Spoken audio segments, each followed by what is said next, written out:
अस्सलाम वालेकुम नाज़रीन, आप देख रहे हैं अनोखा अंदाज में आपका होस्ट जमाल सिद्दीकी। उम्मीद करता हूँ आप खुश व खुर्रम होंगे। नाज़रीन इकराम, ख्वाजा आसिफ ने उस्मान डार की वालदा के वीडियो पैगाम के ऊपर जवाब दे दिया है। 9 मई के साने के बाद उस्मान डार का 40 मिनट का इंटरव्यू तहलका मचाता हुआ पीटीआई की सफ़ों में भी जो है वो दरारें डाल गया, और साथ में बड़े सवालात भी जन्म ले गए कि कामरान शाहिद को 40 मिनट का इंटरव्यू देने के बाद आखिरकार उस्मान डार हैं कहाँ। कराची के इलाके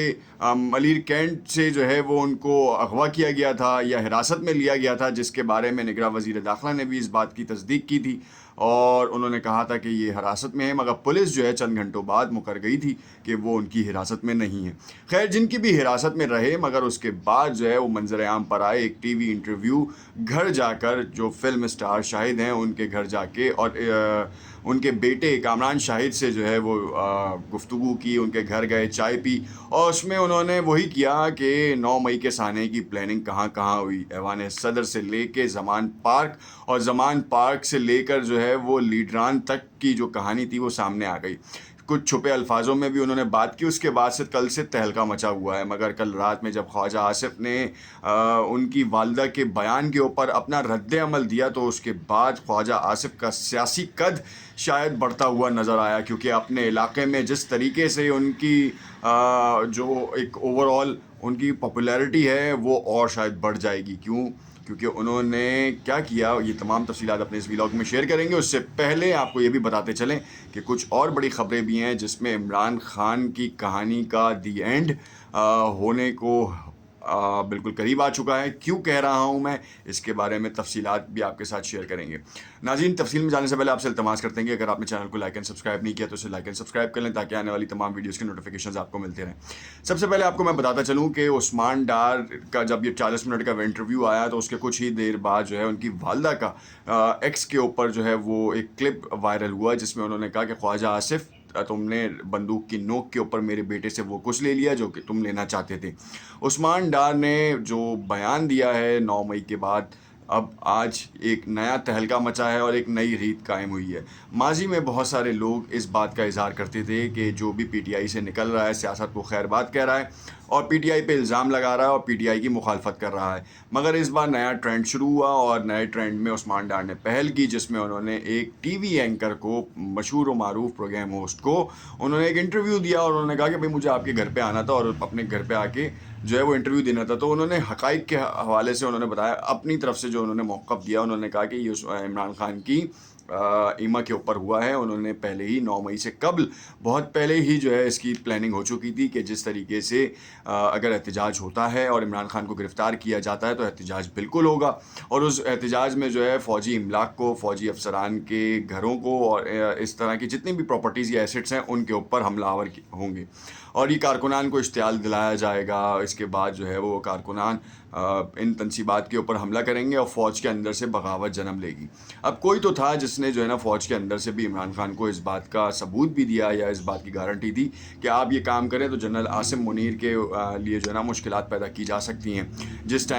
तरह जनरल बाजवा के ऊपर प्रेशर था, और ये प्रेशर ऐसा प्रेशर था कि जब आर्मी चीफ़ की तैनाती हो रही थी, ये उस वक्त से कहानी पक रही है बकौल उस्मान डार। अब तजिया और कुछ लोग ये कहते नज़र आए हमें कि क्या वाकई उस्मान डार ने जो है वो बग़ैर बंदूक की नोक के ऊपर और ज़मीर की आवाज़ के ऊपर कहानी की है। तो जब हमने इसका मवाजना किया तो बिल्कुल ही इसी तरीके से हमें कुछ शायबा मिलता नज़र आया कि एमक्यूएम के जितने अरकान थे, हम सबको पता है कराची में रहने वाले कि अगर कोई लोग अगर किसी गलत काम में मुलविस थे तो उन सबको पता था। खैर वो छूटे। फिर एक बार जो है ना वो एमक्यूएम के 90 जो माजी का एक उनका मरकज़ था, उसके ऊपर जो है वो रेड हुई। उसमें बड़े बड़े नामवर जो हैं लोग पकड़े गए, बाकायदा निशानदेही की, और मुबश्शिर लुकमान साहब वो वाहिद किरदार थे जिन्होंने वो प्रोग्राम में वीडियो भी नशर की कि जो लोग वहाँ से पकड़े गए हैं और किन किन लोगों की मूवमेंट्स उसमें दिखाई गई थी, वो सबके सामने आ गई। खैर वो पुरानी मुत्तहदा को बैन कर दिया गया। बहुत से लोगों के नाम, बड़े बड़े लोगों के नाम थे जिनके ऊपर 100 200 कत्ल का मुकदमा दर्ज था या वो उसमें नामजद थे। मगर फिर हमने देखा कि कुछ दिनों बाद जो है वो एक पार्टी लॉन्च की गई। पार्टी लॉन्च होने के बाद जो है वो उस पार्टी के थ्रू उन्हीं लोगों को जिनके ऊपर 100 कत्ल थे वो वापस घरों को वापस आ गए। اب یہ بالکل ہی یہ ایم کیو ایم کا جو ہے وہ پورا کرائٹیریا تھا. اب جو پی ٹی آئی کا کرائٹیریا وہ یہ ہے کہ 9 مئی کے سہانے کے بعد جس طریقے سے پی ٹی آئی کے لوگوں نے پی ٹی آئی چھوڑی ہے اور ان لوگوں نے پی ٹی آئی چھوڑی ہے جن کے بارے میں ذہن کام نہیں کرتا تھا. خیر معاملہ سارا یہ ہے کہ اس وقت پی ٹی آئی کے عمران خان چیئرمین رہیں یا نہ رہیں اب اس سے کوئی فرق نہیں پڑے گا. طاقتور حلقوں کی جانب سے جو ہے وہ اب ایک نئی آواز سامنے آ رہی ہے جس میں یہ کہا جا رہا ہے کہ ایک نئی پارٹی کی تشکیل ہوگی جس میں پیپلز پارٹی, پاکستان تحریک انصاف, پاکستان مسلم لیگ نواز اور اس طریقے سے جے یو آئی فے کے بھی کارکنان ہوں گے. اور اس کے ساتھ اگر کراچی بیلٹ دیکھیں تو ایم کیو ایم کے بھی چند اراکین جو ہیں وہ ان کے ساتھ شامل ہوں گے اور وہ ایک نئی جماعت بن کر ابھرے گی. مگر اس کے اوپر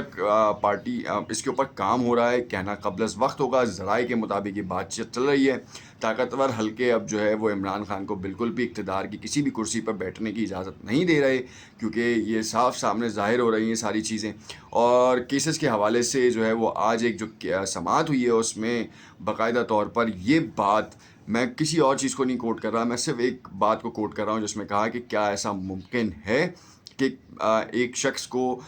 تمام کیسز سے جو ہے نا وہ ضمانت دے دی جائے اور کہا جائے کہ وہ اس کو گرفتار نہیں کیا جائے گا. قانون کے مطابق جو ہے وہ اگر ایک شخص ایک کیس میں ضمانت حاصل کرتا ہے اور دوسرے کیس میں اگر اس کی گرفتاری ہوتی ہے تو اس کو گرفتار کر لیا جائے, آن دا اسپاٹ کریں یا تھوڑی دیر بعد کریں, گرفتار تو اسے ہونا ہوتا ہے. اب دیکھنا یہ ہے کہ کیا یہ قانون کے خلاف ہے یا قانون کے اگینسٹ ہے. تو جس کے اوپر ایک جج صاحب نے باقاعدہ طور پر کمنٹ کیا کہ پھر اس کا مطلب ہے لائسنس ٹو کل دے دیا جائے آپ کو, اور جتنے بھی ایک شخص نے اگر ایک قتل کیا اس کو ضمانت مل گئی کسی طور کے اوپر کہ اگر اس کے پاس ایویڈنس نہیں ہے, پتہ ہے کہ ہاں یار اس کے اوپر شبہ ہے کہ یار یہ کر سکتا ہے, مگر اس کے بعد کلیئر ایویڈنس نہیں ہے تو پھر آپ نے اس کو ضمانت دی, وہ باہر نکلا 2 قتل اور کیے, پھر وہ واپس آ گیا, پھر اس کے پاس ایویڈنس نہیں ہے, پھر شبہ میں جو ہے نا وہ اس کو ضمانت دے دی, اور جو ہے نا وہ دوبارہ اگر قتل کرتا ہے اور اس کو گرفتار نہیں کیا جاتا. کیوں؟ کیونکہ ضمانت قبل از وقت گرفتاری جو ہے وہ حاصل کی ہوئی ہوتی ہے یا پھر جو ہے نا کورٹ کا آرڈر موجود ہوتا ہے. تو اس کا مطلب تو یہی ہے. جج صاحب نے بڑا ویلڈ اور ٹیکنیکل پوائنٹ اٹھایا تھا, مگر یہاں پر ایک کہانی ہے کہ اب صداقت علی عباسی کے حوالے سے بھی یہ کہانی تھی کہ ایک صحافی شفقت علی نے جو ہے اس بات کا انکشاف کیا کہ آج ڈان نیوز کے اوپر, میں کوٹ اس لیے کر رہا ہوں کہ انہوں نے باقاعدہ کوٹ کیا تھا, انہوں نے کہا کہ ایک نجی ٹی وی چینل کے اوپر جو ہے وہ ان کا انٹرویو بھی نشر کیا جائے گا, مگر کچھ وجوہات کی بنا پر وہ کینسل کر دیا گیا. اگر تو یہ ویڈیو پبلش ہونے تک اس بات کی نفی ہو جائے تو معذرت, میں پیشگی معذرت درکار کرتا ہوں اس کے حوالے سے. مگر یہ صحافی کی وہ ٹویٹ تھی جس کے اوپر جو ہے وہ میں نے آپ کے حوالے سے آپ کو جو ہے شیئر کیا, اور مصدقہ اطلاعات یہ ہیں کہ وہ صحافی جو ہیں بہت ساری ان کی ٹویٹس 80% جو ہے نا وہ صحیح ہوتی ہیں. اگر تو صداقت علی عباسی کا بھی یہ کام ہوتا ہے اور فروخ حبیب کے بعد فروخ حبیب بھی سامنے آتے ہیں, شیخ رشید بھی پھر جو ہے سامنے آتے ہیں, تو پھر یہ دال میں بڑا کالا ہے. اور پی ٹی آئی کا مستقبل آپ سب کے سامنے ہے کہ پی ٹی آئی کا مستقبل بھی ایم کیو ایم جیسا ہونے کو جا رہا ہے. بانی ایم کیو ایم کو بھی اجازت نہیں مل رہی, اور نواز شریف کی واپسی مؤخر کرنے کی بھی صورتحال ایسی سامنے آ رہی ہے کہ جس سے یہ تاثر مل رہا ہے کہ نواز شریف جو ہے وہ اپنی روانگی جو پاکستان آمد ہے وہ معطل کر دیں گے یا مؤخر کر دیں گے. اور اس میں صداقت اتنی نہیں ہے, مگر یہ آوازیں اس لیے اٹھ رہی ہیں کیونکہ اب تک ان کو ضمانت نہیں مل پائی کہ جب وہ یہاں آئیں گے تو جلسے میں شرکت کر سکتے ہیں یا پھر ایئرپورٹ سے ہی قانون حرکت میں آئے گا اور ان کو گرفتار کر لیا جائے گا. کمنٹ میں اپنی رائے سے ضرور آگاہ کیجیے گا. شکریہ.